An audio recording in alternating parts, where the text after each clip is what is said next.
Sources. How do we know what we know about ancient Rome? The sources for ancient Rome are many.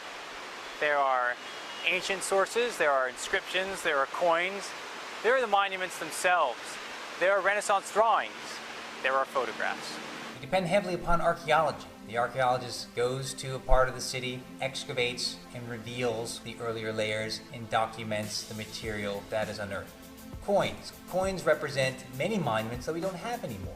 Now we know that there can be some great variety in the depiction, and they're not always trustworthy, but coins still remain very important resources to understanding what certain monuments of Rome look like. Inscriptions. When we think about inscriptions, we think about hundreds of thousands of records from all over the empire. And so many of those inscriptions in stone and even in bronze are found in Rome. You would imagine that the capital would have the most inscriptions of anywhere else in the Roman Empire.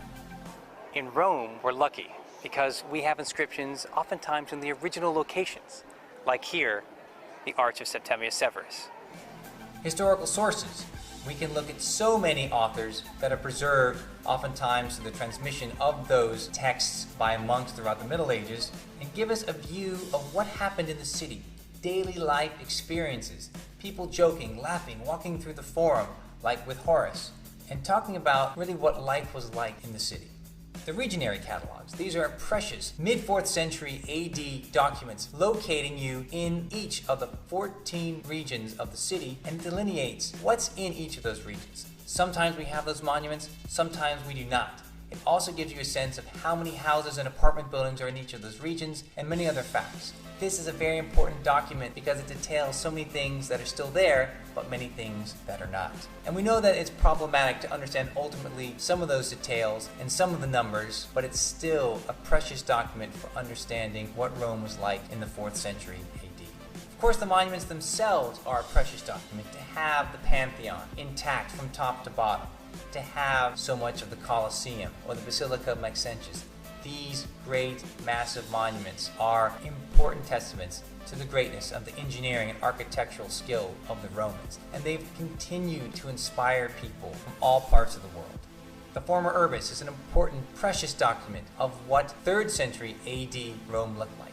Carved on 150 panels of marble, placed in an office in the Forum of Peace, originally built by Vespasian, but rebuilt after a fire in the Severan period. These detail, oftentimes with labels, many of the grand structures of the city of Rome, including the Colosseum. Now, we only have 10% of that massive plan, 50 by 50 feet. But nevertheless, it's important to recognize that this was very accurate on a scale of 1 to 240, which is so impressive because most tourist maps that we carry around with us are on a scale of 1 to 30,000. Drawings. We can look at the drawings of famous artists in the Renaissance times that studied and analyzed and measured many of the monuments, many of which we do not have anymore on the same level of preservation. We can think of Etienne Duprat, who worked in the 16th century, who went through the city and is credited with having some of the most skilled renderings of what the ancient monuments looked like in their context in the 16th century.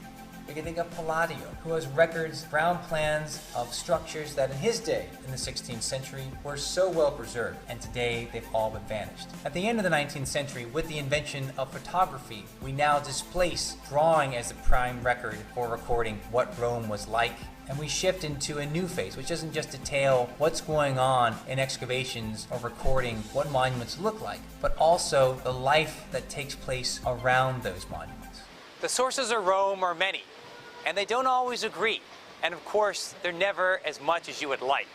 So the correspondence between the literary sources, the archaeological evidence, the various artifacts is a tricky puzzle to put together without ever having all the pieces. And this is the work of the historian, this is the work of the archaeologist, and the work is never complete.